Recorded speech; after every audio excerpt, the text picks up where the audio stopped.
Bismillahirrahmanirrahim. Assalamualaikum warahmatullahi wabarakatuh. Alhamdulillahirabbil alamin. Allahumma shalli wa sallim wa barik wa an'im ala nabiyyina Muhammad sallallahu alaihi wasallam wa ala alihi wa sahbihi wa man tabi'ahum bi ihsanin ila yaumiddin, amma ba'du.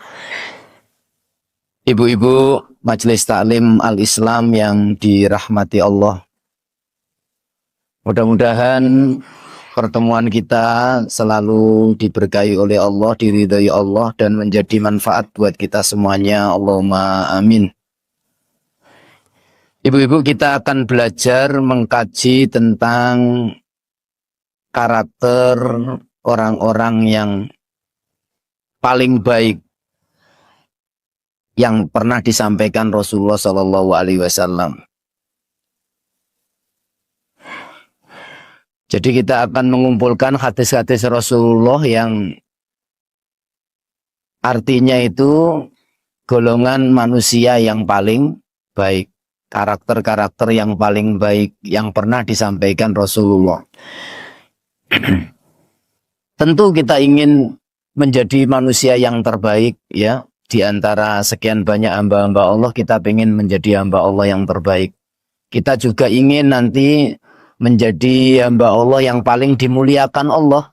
Dan kita juga ingin menjadi hamba Allah yang nanti memiliki derajat yang tinggi di surga. Syekh Al-Albani, beliau mengumpulkan hadis-hadis, ada yang diriwayatkan Bukhari, ada yang diriwayatkan Muslim, dan hadis-hadisnya semuanya sahih yang dikumpulkan oleh beliau tentang hamba-hamba Allah yang terbaik, ya, karakter-karakter yang terbaik. Jadi kita akan mengumpulkan hadis yang bunyinya khairukum khairun nas, sebaik-baik kalian, di antara kalian yang terbaik, sebaik-baik manusia, manusia yang terbaik. Kita kumpulkan dalam kajian ini apa saja yang pernah disebutkan oleh Nabi Shallallahu Alaihi Wasallam tentang manusia terbaik. Nomor 1, Rasulullah SAW pernah mengatakan di dalam Sahih Jami', dalam kitab Sahih Jami' Bukhari, nomor hadisnya 3289, Rasulullah mengatakan, khairun nas anfa'uhum linnas. Ini karakter yang pertama. Khairun nas anfa'uhum linnas. Apa artinya, Ibu? Sebaik-baik manusia adalah yang paling banyak, yang paling bermanfaat untuk manusia. Ini. Sebaik-baik manusia yang paling banyak bermanfaat untuk manusia. Yang manfaatnya paling besar untuk manusia. Maka kalau kita pengen tahu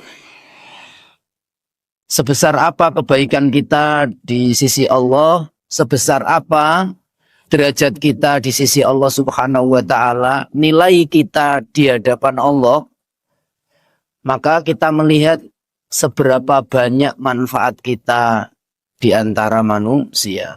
Karena manusia paling baik adalah manusia yang paling besar manfaatnya untuk manusia. Siapa yang besar manfaatnya untuk semua manusia, maka dia yang paling baik. Khairun nas anfa'uhum linnas. Ini karakter yang pertama. Orang-orang yang memberi manfaat itu adalah merupakan karakter yang terbaik. Dan ini merupakan orang yang berkah, manusia yang berkah. Seperti Nabi Isa alaihissalam, ketika beliau masih bayi, beliau ngomong, wa ja'alani mubarakan aina ma kuntu, dan Allah menjadikan aku berkah dimanapun aku berada. Jadi Nabi Isa berkah. Para ulama mengatakan Nabi Isa berkah itu apa? Karena manfaatnya besar untuk manusia. Yang pertama adalah Nabi Isa mu'allim lil khair. Beliau di dalam hidupnya di mana saja selalu memberikan nasihat kebaikan, selalu mengarahkan kebaikan. Tidak bosan-bosannya beliau menanamkan kebaikan-kebaikan, menasihati kebaikan, menyampaikan kebaikan, mengarahkan kebaikan. Kemudian yang kedua, Nabi Isa dimanapun berada, beliau selalu menolong orang lain.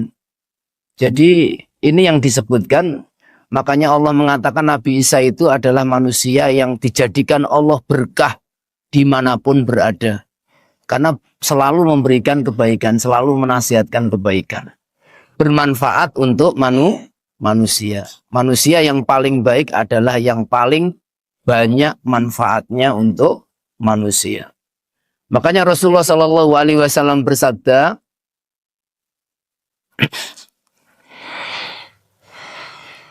Innas syajaro lama barokatuhu kabarokatil muslim. Sesungguhnya inna minas syajari. Sesungguhnya ada dari pohon itu memiliki berkah. Pohon itu memiliki berkah seperti berkahnya orang muslim. Apa itu? Pohon itu bermanfaat. Besar manfaatnya, dari semua sisi bermanfaat. Sehingga dikatakan oleh Nabi ada pohon itu memiliki berkah seperti berkahnya orang muslim. Memberi manfaat. Kata Allah, tu'ti ukula kulahinin. Memberi buahnya setiap waktu. Tidak hanya buahnya, semua yang ada di pohon itu bermanfaat. Dan dikatakan para ulama dia adalah pohon korma. Seperti di sekitar kita banyak pohon yang seperti itu, seluruhnya bermanfaat. Seperti pohon apa Ibu? Pohon kelapa misalnya. Semuanya bermanfaat. Kelapa mudanya bisa bermanfaat untuk demam, untuk orang sakit, anak yang panas dan lain sebagainya. Untuk menetralisir racun, ya. Terus kelapa tuanya untuk membuat santan, batangnya untuk membuat rumah dan lain sebagainya. Semua sekujur batangnya itu semuanya membawa manfaat. Begitu. Daunnya untuk bisa sapu lidi, terus daunnya lagi untuk anyaman tikar, ya, dan lain sebagainya. Ini menandakan bahwasanya berkah. Berkah itu apa Ibu? Memberikan banyak manfaat. Semuanya bisa dimanfaatkan. Mana dari pohon kelapa yang tidak bisa dimanfaatkan? Bisa dimanfaatkan. Kulitnya bisa untuk manggang ikan. Ini salah satu contoh berkahnya orang muslim. Jadi pohon itu diibaratkan berkahnya seorang muslim apabila pohon itu membawa manfaat yang banyak. Seorang muslim yang paling bagus adalah mereka yang paling besar manfaatnya untuk orang lain. Begitu. Makanya Syekhul Islam Syekh Abdul Azam itu pernah mengatakan, idza aradtum ayungdirallahu qimatakum fil akhirah fangduru ilal amanah. Jika kamu ingin melihat kedudukanmu, derajatmu di depan Allah, fangduru ilal amanah, maka lihatlah amanat yang kamu pikul. Semakin berat amanat yang dipikul, amanat itu apa? Amanat itu amanat-amanat di masyarakat yang paling banyak. Dia memikul amanat menjadi pengurus masjid. Memikul amanat menjadi pengurus TPA. Memikul amanat menjadi kepala sekolah. Disertai lagi amanat pendidikan dan lain sebagainya. Amanatnya besar. Maka dia memungkinkan sekali untuk menjadi orang yang paling tinggi derajatnya di sisi Allah Subhanahu wa taala. Karena dengan amanat-amanat yang dia pikul itu akan memberikan banyak manfaat. Begitu. Jadi orang yang paling mulia adalah orang yang paling banyak manfaatnya untuk manusia. Tentu yang pertama adalah keluarga, nggih. Ini orang yang paling utama, jangan salah prioritas Ibu. Keluarga itu paling utama. Maka orang yang paling besar manfaatnya untuk keluarga adalah yang paling utama. Ibu yang paling mulia adalah ibu yang paling bermanfaat untuk anak-anaknya, untuk suaminya. Amanatnya besar yang dipikul. Dia menyenangkan suaminya, membantu suaminya, meringankan suaminya, menyenangkan hati suaminya. Makanya Allah mengatakan a'dhamun nisa barokatan aisaruhunna mu'unatan. Ibu yang paling besar berkahnya, yang paling berkah istilahnya adalah ibu yang paling ringan tuntutannya kepada suami. Artinya yang paling tidak pernah menuntut suami. Yang paling pendiam, nggak pernah menuntut suami. Ini adalah yang paling berkah di antara ibu-ibu yang lain. Karena dia meringankan beban suami, bermanfaat untuk keluarganya. Begitu. Untuk anak-anaknya. Kehadirannya selalu dinanti oleh anak-anaknya. Senang suami ketika melihatnya, senang, kerasan. Suami ketika di dekatnya itu nyaman, enak. Bermanfaat. Kalau ada ibu, suaminya nggak kerasan di sampingnya, ya. Ada suami jenengan jejeri kemudian melayu. Oh jejeri melayu mana? Wedi. Iya.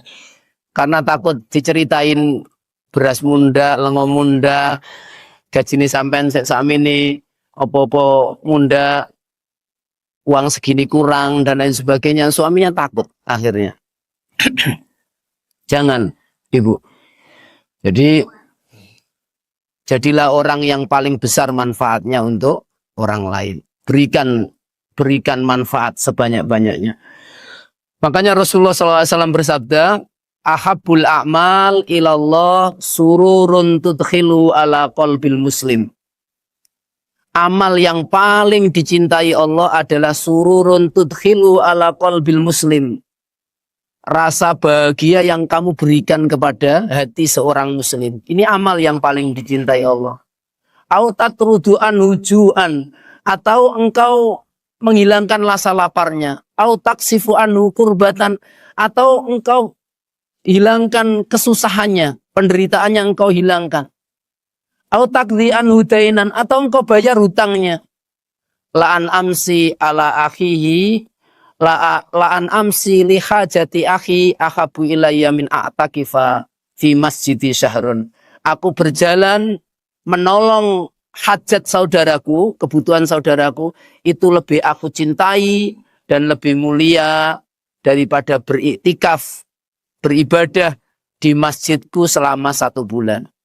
Kata Nabi apa? Ahabul a'mal ilallah sururun tudkhilu ala qalbil muslim. Amal yang paling dicintai Allah adalah kebahagiaan yang kita berikan kepada saudara kita. Ini amal yang baik. Maka ibu-ibu kalau diundang temannya untuk acara-acara bahagia, datang lebih awal. Ya. Itu membahagiakan temannya. Jangan datang belakang-belakang, kemudian jenengan duduk di belakang, kemudian kau mulai cepet-cepetan. Jangan. Datang benar-benar didatangi undangan itu, diestokno ngoten lho Bu. Didatangi betul-betul, datang lebih awal, duduk lebih awal, salaman, mengucapkan selamat kepadanya, didoakan, membahagiakan hatinya bunga, bahagia, senang dengan kedatangan ibu. Ini amal yang paling dicintai Allah. Sudah begitu kursinya belum tertata, jenengan bantu nantakan. Ini manfaatnya dengan memberikan manfaat kepada orang lain. Kemudian lagi ada yang sampah yang mungkin belum dirapikan, jenengan bantu merapikan. Akhirnya bahagia. Kalau ada tetangga punya gawe, ya, jenengan gugur gunung, apa namanya itu. Jenengan ikut keluar, kemudian membantu. Tatakan kursinya, tawarkan apa yang bisa saya bantu. Orang yang paling mulia, orang manusia yang paling baik adalah manusia yang paling bermanfaat. Begitu. Makanya tadi di awal saya sampaikan Ibu, kalau pengen panjang umur, banyak-banyak teman. Jangan di rumah saja. Iya. Kunjung kemana ke teman. Termasuk ngaji seperti ini insya Allah mudah-mudahan menjadi wasilah panjang umur kita. Ya, kita ketemu sama teman. Ya, saya juga begitu, ketemu sama jenengan ketemu sama kita. Akhirnya sudah saling bisa apa ngobrol, bisa diskusi ilmu seperti ini, enak. Jangan di rumah terus. Kemudian jangan cuma mikir kunjung sama teman, pikirkan apa yang bisa saya kerjakan untuk teman saya, apa yang bisa saya berikan untuk teman saya, apa yang bisa manfaat yang bisa saya berikan untuk kawan saya, pikirkan itu. Begitu. Ada apa saja, ditawarkan, gak diundang, misalnya nawarkan diri nggak apa-apa, ini tetangga, ya, ada tetangganya punya hajat sebentar lagi, halaman rumah masih kotor, saponi. Kemudian disirami, ditata-tatakan bagaimana meskipun tidak diundang mungkin. Ya, ini memberikan manfaat kepada orang. Meskipun gak diundang pelandang maksudnya. Tapi tetap jenengan jangan izin. Ini manusia terbaik. Iya. Pengen jadi manusia terbaik apa tidak? Iya. Masya Allah. Jangan kemudian punya hati yang kecil, punya hati yang sempit. Kalau saya mengatakan jangan kemudian punya hati yang bodoh. Aku gak diundang, gak diabani, lapo gak metu aku. Latar rusuh gak ya wis. Ya, masih ono sing takok iku lho. Takok ana tamu teko njaba takok mergo dene gak diundang, Mbak, dalem iki pundi gak diudono. Mergo gregeten no. Jangan begitu, Ibu. Ini karakter yang tidak baik. Kalau ada karakter yang paling baik, manusia paling baik itu tadi manusia yang memberikan manfaat untuk yang lain. Begitu. Di antara manfaatnya tadi Rasulullah SAW mengatakan satu, memberikan kebahagiaan. Berikan kebahagiaan apapun yang bisa kita berikan. Kalau kita bisa memberikan oleh-oleh, belikan oleh-oleh. Kalau kita bisa memberi uang, beri uang. Kalau bisa memberikan makanan, kata Nabi SAW, fa idza tabakhti fa'akthir ma'ahu. Kalau kamu memasak makanan, maka perbanyak airnya. Kalau daging mahal, kasihkan kuahnya saja misalnya. Iya. Ini namanya Rasulullah mendidik untuk berbagi. Iya. Memberikan kebahagiaan di berbagi. Kalau misalnya uang nggak punya, nggak ada yang dimaksa, nggak ada yang diberikan, nggak ada yang diberikan, berikan senyuman. Sama tetangga itu senyum, enak. Begitu. Berikan kebahagiaan, ketemu senyum. Nggak bisa apa-apa, loroi, diloroi. Ada hadis Rasulullah SAW mengatakan, wa khairukum man raddus salam. Dan sebaik-baik kalian adalah siapa yang sering mengucapkan salam. Sampaikan menyapa, ngeloroi. Ya. Diloroi. Assalamualaikum, Mbak, baditen pundi? Yuk, baditen pundi? Ini memberikan kebahagiaan, senyuman memberikan kebahagiaan. Kemudian yang kedua, kalau bisa hilangkan rasa laparnya. Hilangkan rasa lapar dibantu. Kalau ada tetangga yang makannya cuma 2 kali, yang sekali ditanggung. Au taksifu anhu kurbatan, atau hilangkan penderitaannya. Dia sedang menderita apa? Iya. Sedang ada masalah apa? Hilangkan. Kalau ada teman yang curhat kepada kita, dengarkan, Ibu. Wong jenengan nggak bayar saja, cuma dengarkan. 10 menit, sabar saja dengarkan. Dia senang didengarkan curhatannya, senang. Kemudian dinasihatkan, mungkin memberikan nasihat sabar, insya Allah. Berbaik sangka kepada Allah.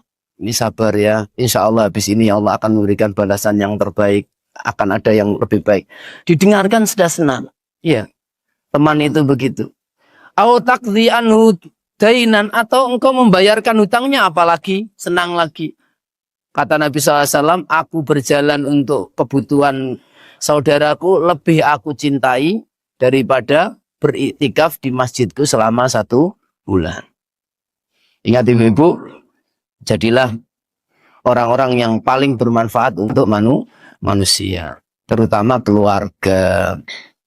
Ini yang pertama. Kemudian yang kedua, Ibu,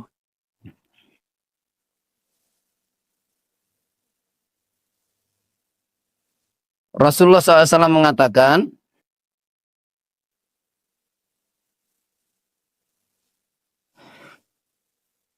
banyak ya, saya pilihkan dari yang paling dekat dengan kita.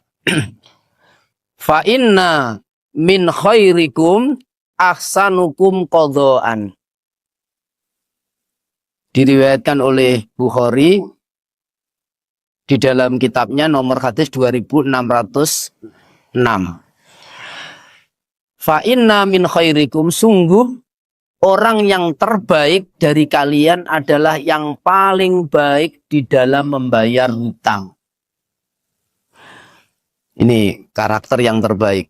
Jadi di antara karakter yang terbaik, indikator manusia baik itu adalah ketika memiliki muamalah yang baik, memiliki hubungan sosial yang baik.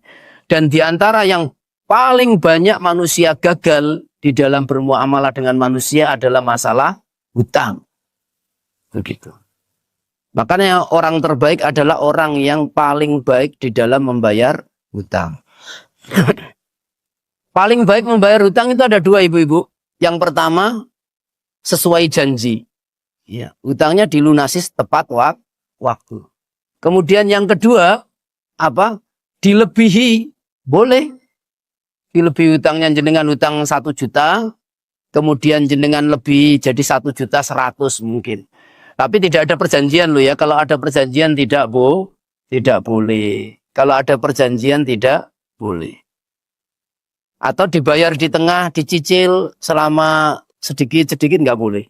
Tetapi kalau dilebihi di akhir, ya, ketika nyaur, terakhir punya hutang 1 juta, datang ke rumahnya, hari ini sudah waktunya nyaur, datang berterima kasih, mendoakannya, terima kasih, kemudian dibayar hutang itu 1 juta, sama diberikan hadiah 100.000, boleh. Nggak apa-apa. Ini adalah manusia terbaik. Orang yang terbaik adalah orang yang paling baik di dalam membayar hutang. Dan ini banyak di antara kita gagal. Iya. Datang ngutang itu, ini pengalaman pribadi saya. Iya. Datangnya itu seperti orang yang Masya Allah. Ada nangisnya juga. Iya. Seperti orang ketindihan gunung yang beratnya luar biasa. Ustadz, saya harus gini, pokoknya nggak ada jalan keluar lain, ini hutang dulu 5 juta. Nanti habis itu, wah, nyaurnya nyicil ibu. Setahun itu nggak lunas. Ya Allah. Ya banyak orang kayak gitu, banyak tombotan. Ini namanya kurang ajar. Iya. Jenengan itu datang dengan membawa masalah. Orang yang punya uang itu bukan saudara jenengan, ya toh? Dia tidak berkewajiban untuk nolong jenengan sebenarnya. Ya, bukan saudara, bukan bapak, bukan anaknya, bukan pamannya, tidak ada hubungan darah apa-apa. Nggak ada hubungannya dia menolong. Dan dia juga mungkin membutuhkan uang yang dibutuhkan. Itu disisihkan karena mungkin berharap pahala dari Allah dan ingin jenengan itu tersenyum. Ingin jenengan itu bisa terkurangi masalahnya. Itu diberikan uang itu meskipun cuma 300.000, 200.000 dipinjamkan sama ibu. Itu kemudian jenengan tidak membayar pada waktunya, bagaimana bisa? Kadang-kadang sudah diingatkan itu marah. Di 200 kok ditagih-tagih. Ketika datang melas, ketika diingatkan, ini namanya karakter yang tidak baik. Karakter yang buruk. Kalau sebaik-baik orang adalah orang yang paling bagus di dalam membayar hutang, maka seburuk-buruk orang adalah orang yang paling buruk di dalam membayar hutang. Hati-hati sama hutang, ibu. Jangan main-main.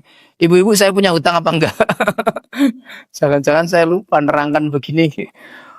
Jenengan di belakang, wah Ustadz itu punya hutang sama saya juga. Hati-hati dengan hutang. Kata Rasulullah SAW mengatakan bagaimana? Nafsul mu'min marhunun bidainihi hatta yukdo anhu. Jiwa seorang mukmin itu ditahan dengan hutangnya sampai hutangnya itu terbayar. Maksudnya ditahan itu apa? Dia tidak bisa, kata para ulama, dia tidak bisa menikmati dari semua amal-amalnya. Mestinya dia masuk surga, nggak bisa masuk surga. Tertahan karena apa, Ibu? Karena hutangnya. Mestinya dia di alam barzah itu memiliki amal-amal yang baik. Begitu. Membaca Al-Quran, alam barzahnya terang benerang misalnya.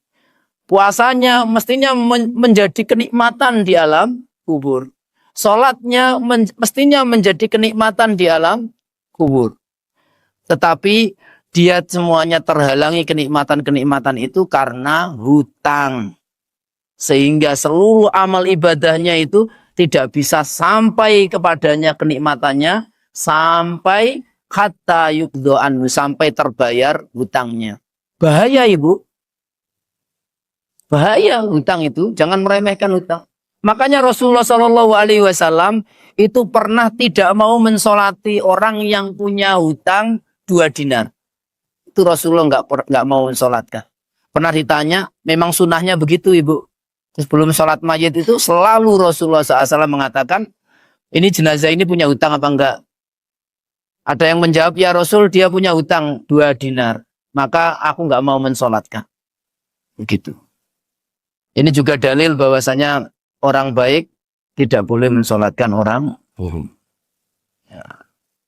Di antaranya orang yang tidak pernah sholat, suka berbuat maksiat, boleh untuk tidak disolatkan. Orang pelaku-pelaku dosa besar, boleh kita nggak mau mensolatkan. Kita nggak mau datang untuk mensolatkan.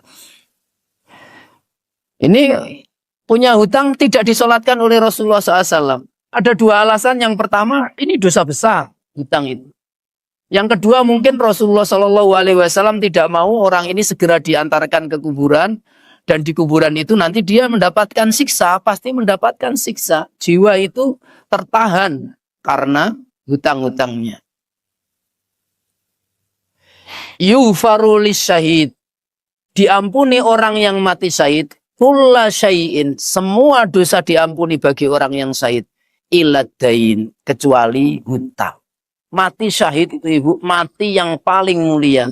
Bagaimana tidak dia berjuang di jalan Allah Subhanahu wa taala. Ini kata Rasulullah SAW, syahid loh ya. Syahid itu maksudnya orang yang meninggal dunia dalam keadaan berperang, mati di jalan Allah. Mulia matinya. Begitu. Ibadah yang dikerjakan ibadah besar. Pengorbanan yang dikorbankan luar biasa. Jiwanya ini dikorbankan. Darahnya menetes ke tanah. Terdapat luka di dalam tubuhnya. Dia menderita sakit karena Allah Subhanahu wa taala. Ini kematian yang luar biasa. Tapi sehingga Allah mengampuni semua dosa orang-orang yang syahid. Kecuali apa, Ibu? Iladain. Kecuali hutang. Hati-hati dengan hutang. Jangan meremehkan hutang, Ibu. Jangan meremehkan hutang. Hutang itu besar. Ya.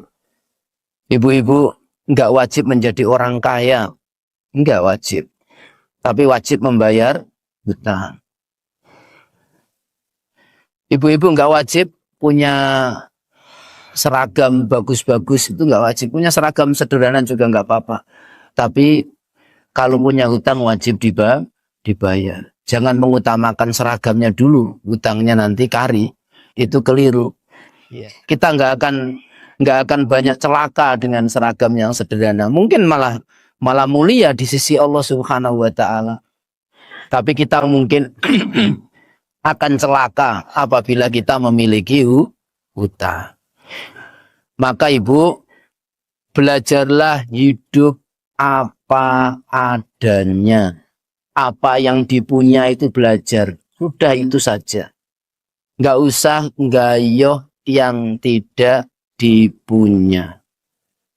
Kadang-kadang ibu-ibu yang marahi suaminya berhutang, nggih.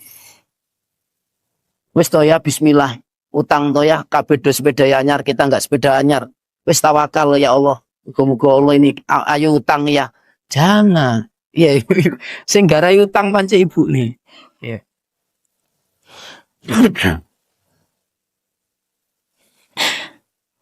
Hutang boleh enggak? Boleh, hutang itu boleh. Tetapi hutang yang benar-benar dibutuhkan. Siapa sih yang enggak pernah hutang? Rasulullah Shallallahu Alaihi Wasallam beliau hidup pernah hutang. Ada teman saya ketika beliau hutang, di samping saya hutang, beliau mengatakan saya ini seumur hidup tidak pernah hutang.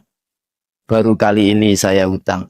Ya alhamdulillah seperti Nabi, ya toh Rasulullah juga hidupnya pernah hutang, tetapi jangan pernah main-main dengan hutang. Kembalikan tepat waktu. Orang yang paling mulia adalah orang yang paling bagus di dalam membayar hutang. Suatu hari ketika Nabi Shallallahu Alaihi Wasallam duduk-duduk, kemudian datang seorang badui kepada Rasulullah SAW. Beliau sambil marah-marah, akhirnya para sahabat sampai tergerak untuk menghentikan orang badui itu. Marah, ingin Rasulullah Shallallahu Alaihi Wasallam membayar hutangnya. Hutang Rasulullah adalah hutang binatang, mungkin kambing, ya. Akhirnya Rasulullah memerintahkan sahabat akdi alaihi, maka bayarkan hutangnya.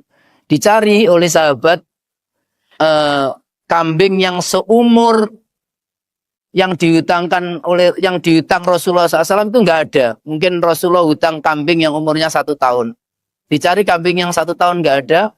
Adanya kambing yang umurnya lebih daripada yang dihutang oleh baginda Nabi. Makanya Rasulullah mengatakan, atuhu, berikan kambing yang umurnya lebih tua daripada yang dihutang Nabi. Ini juga dalil bahwasanya membayar hutang itu boleh dan lebih baik diluwehi di dalam membayar hutang. Tetapi tidak boleh ada perjanjian. Kalau ada perjanjian itu namanya riba. Itu nggak boleh, ibu-ibu. Yuk, sampean tak silai duit 1 juta.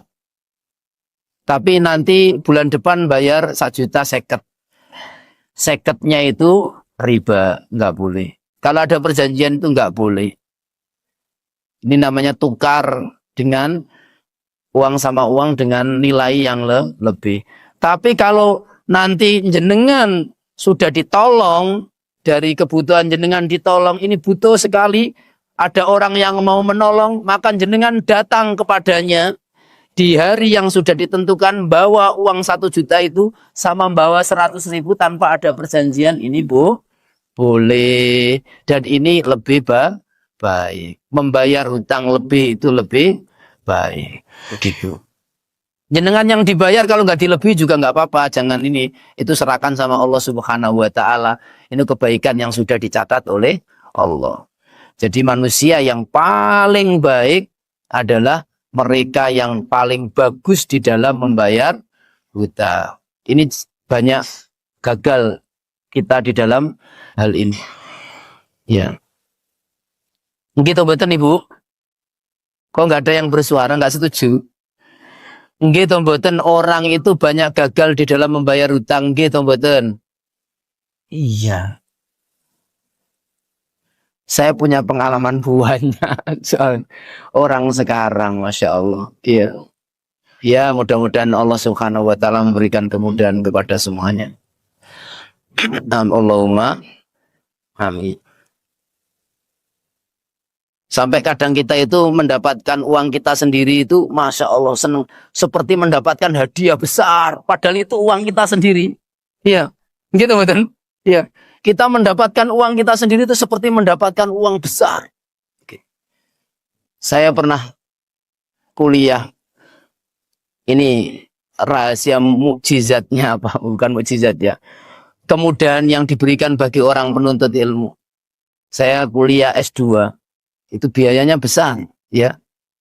1 bulan ya 1 jutaan lah, 1 semester hampir 6 juta. Saya pikir bisa, ternyata di belakang-belakang nggak bisa, punya nunggak banyak. Masya Allah. Ini jalan keluarnya apa? Dulu sudah di tengah perjalanan hutang puluhan juta. Di akhir kita berdoa kepada Allah, mudah-mudahan ada kemudahan. Di akhir pembayaran itu ada orang datang ke rumah di pondok sana, membayar hutangnya 12 juta. Saya itu seperti nemu uang, nemu uang. Padahal itu ya uang saya. Gitu. Masya Allah. Akhirnya kemudian dibayarkan untuk sekolah. Masya Allah, memberikan kemudahan-kemudahan apa tidak disangka-sangka. Begitu. Nah, ibu-ibu jamaah yang dimuliakan Allah, maka saya mengingatkan ibu-ibu, jenengan hutang pinjam uang itu jenengan telah dibantu oleh orang lain. Jenengan dibantu, jenengan diringankan, jenengan ditolong, maka janganlah air susu dibalas dengan air tuba. Jangan kebaikan itu dibalas dengan keburukan. Janganlah begitu. Kadang-kadang kancanan itu sampai hilang, nggak jadi berteman, putus hubungan. Banyak yang begitu. Asalnya konconan terus sampai di media sosial itu banyak. Kalau kamu pengen kehilangan temanmu, pinjami uang dia. Kamu pasti kehilangan uang, kehilangan teman dan kehilangan uang juga. Ya sudah kehilangan uang, kehilangan teman. Karena apa? Karena dia juga akan kesulitan bayar, aras-arasan bayar, yang itu menjadikan dada kita nggak enak. Akhirnya pertemanan hilang, uangnya juga hilang. Karena apa? Media sosial kalau ada banyak narasi berbunyi seperti itu, karena banyaknya orang zaman-zaman ini yang meremehkan tentang hutang. Ya. Ingat itu Ibu, itu karakter orang yang beriman. Dan ternyata emang seorang muslim itu teruji ketika muamalah dengan uang. Apapun itu, muamalah dengan uang ini ujian seorang muslim yang paling besar. Seorang muslim itu kalau disuruh sabar dengan tingkah laku temannya itu kadang-kadang dia sabar. Kemudian bersahabat dengan temannya, bagaimana diajak ke sana, meluangkan waktu dan lain sebagainya, kadang-kadang sabar. Tetapi kalau dengan uang ini kadang-kadang mereka gagal di dalam ujian. Jual beli juga begitu. Di dalam jual beli akhirnya gagal. Kenapa? Karena terkait dengan uang. Karena jual beli akhirnya dia bisa berbohong. Sumpah palsu, sing elek ditekek dhuwur, sing apa ini, sing elek ditekek ngisor, sing apik ditekek dhuwur. Kemudian lombok sing bosok ditekek ngisor, sing abang apik-apik ditekek dhuwur. Ya, dan lain sebagainya. Ini muamalah yang tidak baik. Kenapa demikian? Karena uang. Muamalah tentang uang itu seringkali manusia gagal. Kemudian lagi, nomor berapa ini Ibu? Nomor 3. Banyak hadis Nabi SAW tentang itu. Lagi, khairukum man ta'allamal Qur'an wa 'allamahu. Sebaik-baik kalian adalah yang belajar Al-Quran dan mengajarkannya. Ini diantara manusia yang paling baik yang pernah disampaikan Nabi SAW. Yaitu orang yang belajar Al-Quran dan mengajarkan Al-Quran.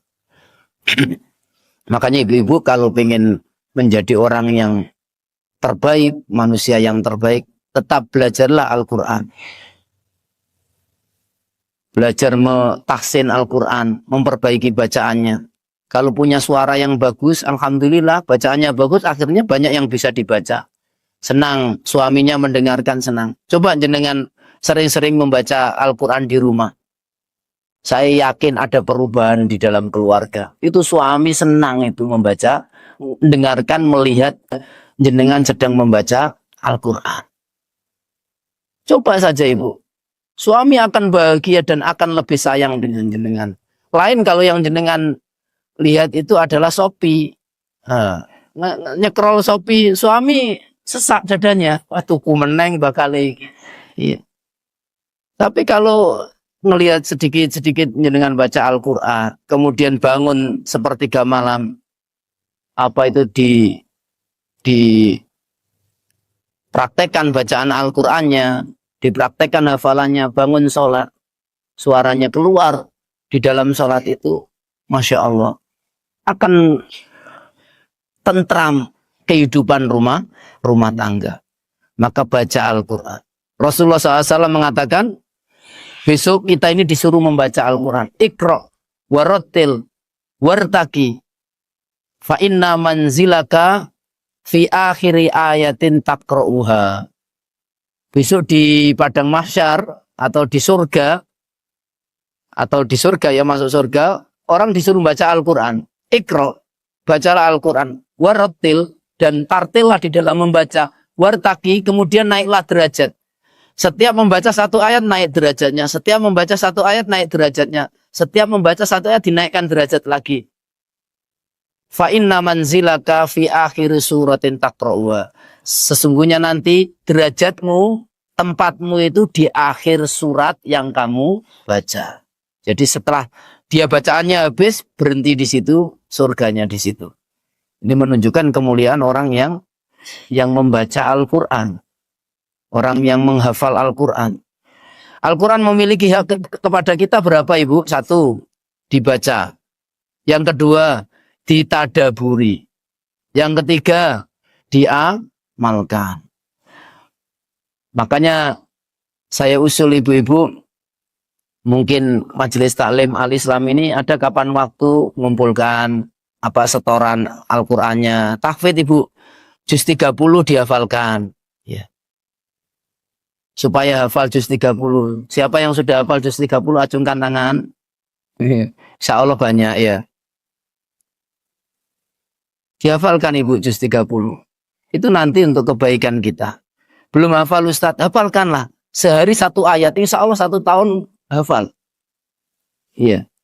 Diadakan perkumpulan, majelis-majelis taklim. Jangan kumpulan itu arisan saja ya. Kumpulan itu majelis taklim. Iya. Ini urunan. Habis urunan nanti mendatangkan ustadz. Nanti ustadznya itu dikasih uang bensin untuk ini. Ustadznya itu melatih untuk membaca Al-Quran dengan baik. Dari juz 30, dari Al-Fatihah kemudian juz 30 dilatih dengan baik. Akhirnya nanti dibentuk 10 orang, ada 1 ketuanya untuk setoran. 10 orang setoran. Setiap sebulan sekali datangkan ustadz lagi. Untuk melatih bacaan Al-Quran. Ini bagus. Ini karakter orang yang baik. Orang yang paling bagus adalah orang yang paling dekat dengan Al-Quran. Ini sering kita terangkan ya, insya Allah sudah kita lalui. Wa khairukum li ahlihi wa ana khairukum li ahli. Atau wa khiyarukum li ahlikum. Orang yang paling baik adalah orang yang paling baik untuk istrinya, untuk keluarganya. Itu adalah manusia yang baik. Jadi orang yang paling baik di antara karakternya adalah orang yang paling baik untuk keluarganya. Maka saya katakan tadi keluarga adalah ring 1. Jadi siapa yang paling baik untuk keluarganya maka dia adalah manusia terbaik. Dan Rasulullah SAW mengatakan, wa ana khairukum li ahli, dan aku adalah orang yang paling baik untuk keluargaku, untuk istriku. Kenapa suami itu dikatakan orang yang paling mulia, yang paling baik? Jika mereka itu baik untuk keluarganya, itu karena 2 hal. Yang pertama, karena dia bersabar dengan wanita, sedangkan wanita adalah orang yang paling lemah. Innal mar'ata khuliqat min dhila wa a'waju minha a'laha. Sesungguhnya perempuan itu adalah diciptakan dari tulang rusuk, dan tulang rusuk yang paling bengkok itu adalah yang paling atas. Kata para ulama, yang paling bengkok dari perempuan itu adalah lesannya, karena paling atas. Iya. Banyak ngomong tapi banyak pencitraan, mungkin begitu. Iya. Cerita sama suaminya macam-macam. Apa ini? Saya sebenarnya pengen puasa ini ya aslinya, tapi gara-gara ini padahal ya ora tau puasa, misalnya seperti itu. Bengkok. Itu suami yang sabar terhadap wanita seperti ini dan kesabarannya itu lama, maka menjadikan mereka adalah orang-orang yang mulia di sisi Allah, yang paling baik. Kemudian kenapa suami, kemudian lisan juga tidak hanya bengkok dalam itu. Mereka juga lisan wanita ini sering menyakiti. Ya, sering menyakiti. Disadari atau tidak disadari penyakit. Yang dibahas itu selalu yang memberatkan suaminya. Tadi ibu-ibu yang saya sampaikan di awal tadi, jangan selalu melulu membahas tentang hal yang memberatkan suami.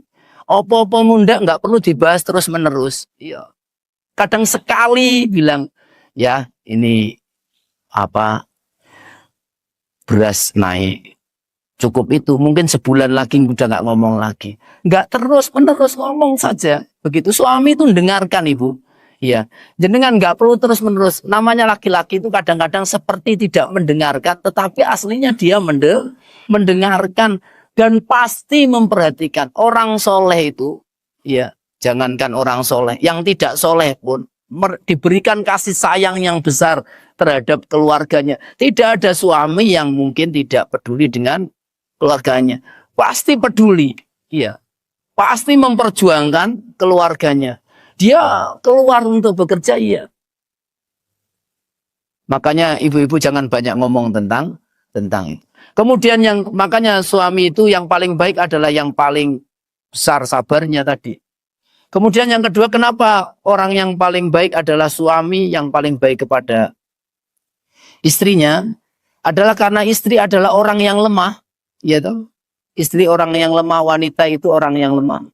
Maka menandakan bahwasanya semakin kita berbuat baik kepada orang yang lemah, maka kita semakin mulia.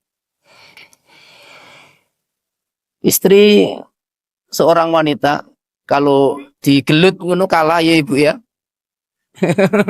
Diamuh siapa yang mau melindungi istrinya?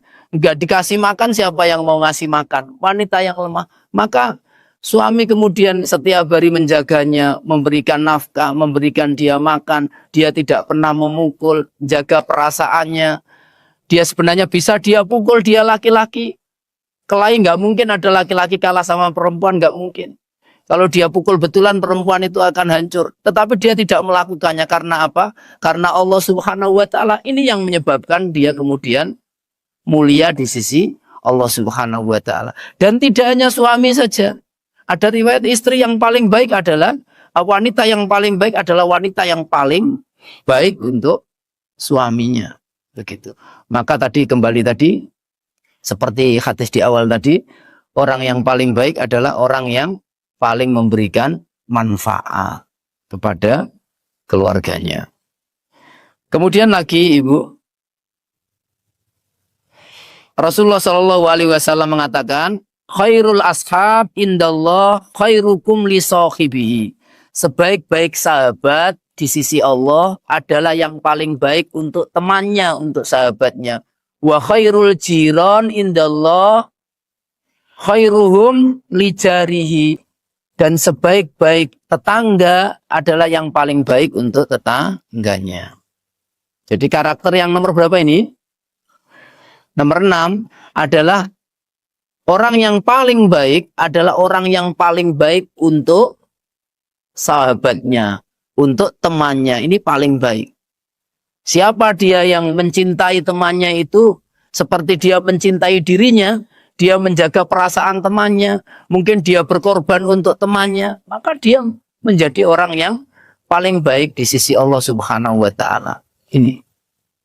Maka ini tidak mungkin bisa didapatkan kecuali orang yang dermawan, iya toh? Yang pelit nggak mungkin bisa berbuat baik untuk temannya. Maka ibu-ibu yang dirahmati Allah Subhanahu wa Ta'ala, berbuat baiklah untuk teman. Kalau ada majelis taklim ini berapa jumlahnya? 50 atau 70 ini berteman, maka siapa yang paling dianggap baik oleh majelis taklim ini, maka dialah yang paling baik di sisi Allah Subhanahu wa Ta'ala. Begitu. Karena paling baik untuk temannya. Ada temannya membutuhkan apa, dia membantunya. Temannya lagi kesulitan, dia membantunya. Temannya sakit, dia yang paling dahulu menjenguk temannya sakit. Bila perlu, dia yang mengantarkan temannya itu ke rumah sakit. Dia yang membayari kendaraannya untuk ke rumah sakit. Ya butuh pengorbanan untuk menjadi orang yang baik di sisi Allah, pasti butuh pengorbanan. Ya, nggak mungkin ada orang baik tanpa berkorban. Berkorban. Kita untuk teman itu berkorban banyak hal. Jenengan kancanan itu ada yang dikorbankan nggak? Banyak yang dikorbankan. Satu, waktu dikorbankan untuk bersama dia mungkin, ya toh. Kemudian kita juga kadang-kadang mengorbankan tenaga kita. Kadang-kadang juga dibutuhkan untuk mengorbankan uang, untuk membantu temannya, untuk meringankan beban hidupnya. Ini akhirnya menjadi baik di mata Allah Subhanahu wa Ta'ala. Dan tetangga yang baik adalah tetangga yang paling baik untuk tetangganya. Nah, maka sama tetangga yang baik, Ibu, seperti yang disampaikan Nabi SAW, fa'idha tobahta fa'aksir ma'aha. Kalau kamu masak, maka perbanyak kuahnya. Untuk apa? Untuk bagi-bagi tetangga. Maka ibu-ibu, ada satu kebiasaan yang baik di masyarakat Selawas. Kalau habis lungan-lungan, itu ada oleh-oleh untuk tetangga, ya toh? Tetangga kanan kiri. Itu termasuk karakter yang baik. Tetangga yang paling baik adalah tetangga yang paling baik untuk tetangganya. Kata Rasulullah SAW, khairun nas man yurja khairu wa syarrun nas man la yurja khairu. Sebaik-baik manusia adalah kebaikannya selalu diharapkan. Setiap datang itu selalu membawa kebaikan. Ada kebaikan yang selalu diberikan. Sehingga teman-temannya hafal. Kalau misalnya dia datang, pasti dia membawa sesuatu. Temannya hafal, tetangganya itu hafal. Kalau dia pulang dari bepergian, tetanggane arep-arep oleh-oleh gitu. Nah, iki mari teko Malang iki, Mbak iki. Pasti biasa nenek teko Malang iku nggo oleh-oleh kanggo aku. Nah, manusia terbaik, ya. Kenapa? Karena diharapkan kebaikannya diharapkan. Kenapa kebaikannya diharapkan? Karena sudah menjadi kebiasaan dia berbuat baik. Kenapa tetangga itu kemudian melihat mariki oleh-oleh. Kenapa tetangga bisa memutuskan mariki oleh-oleh? Bisa karena menjadi kebiasaan dia kalau pergi jauh itu membawakan oleh-oleh untuk tetangganya. Ini karakter yang paling baik. Ono ambu gule misalnya, tetangganya tahu mariki ono kiriman gule. Nah, karena udah menjadi kebiasaan bahwasanya kalau dia masak itu pasti ketularan. Ini adalah manusia yang paling baik. Begitu. Maka jadilah teman yang baik, jadilah tetangga yang baik. Ibu-ibu yang dirahmati Allah Subhanahu wa Ta'ala. Ibu-ibu, itu tadi yang dapat kita sampaikan. Mudah-mudahan nanti bisa kita lanjutkan lagi. Tapi insya Allah ibu-ibu itu mewakili daripada kehidupan kita, ya. Mudah-mudahan kita bisa menjadi orang-orang yang paling baik. Allahumma amin. Allahumma salli wa sallim ala nabiyyina Muhammad sallallahu alaihi wasallam. Allahumma la tada' lana dhanban illa ghafartah, wa la hamman illa farajtah, wa la daynan illa qadaitah, wa la hajatan min hawaijid dunya illa qadaitah ya arhamar rahimin. Ya Allah, ampunilah dosa-dosa kami, dosa keluarga kami, dosa istri kami, dosa suami kami, anak-anak kami, ya Allah. Ya Allah, ampuni dosa kedua orang tua kami. Ya Allah, kami mohon, kumpulkanlah kami di surgamu ya arhamar rahimin. Ya Allah, ampuni dosa keluarga kami, ya Allah. Jadikan keluarga kami keluarga yang benar-benar Engkau cintai, keluarga yang Engkau sayangi, keluarga yang taat dan patuh kepadamu, ya Allah. Keluarga yang Engkau jaga dari apapun yang Engkau murkai. Ya Allah, titipkanlah kepada kami putra-putri yang mulia akhlaknya, sehat lahir batinnya. Ya Allah, kami mohon lindungilah keluarga kami, anak-anak kami dari setiap kecelakaan dunia, ya Allah. Dari setiap kedurhakaan dan kesesatan, ya arhamar rahimin. Ya Allah, karuniakan kepada kami di sisa umur kami ini ahli sholat yang khusyuk, ahli sedekah yang ikhlas.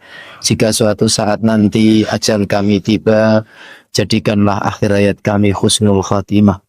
Ya Allah, lindungilah kami dari kematian su'ul khatimah ya arhamar rahimin. Rabbana atina fid dunya hasanah wa fil akhirati hasanah wa qina adzabannar. Walhamdulillahirabbil alamin. Assalamualaikum warahmatullahi wabarakatuh.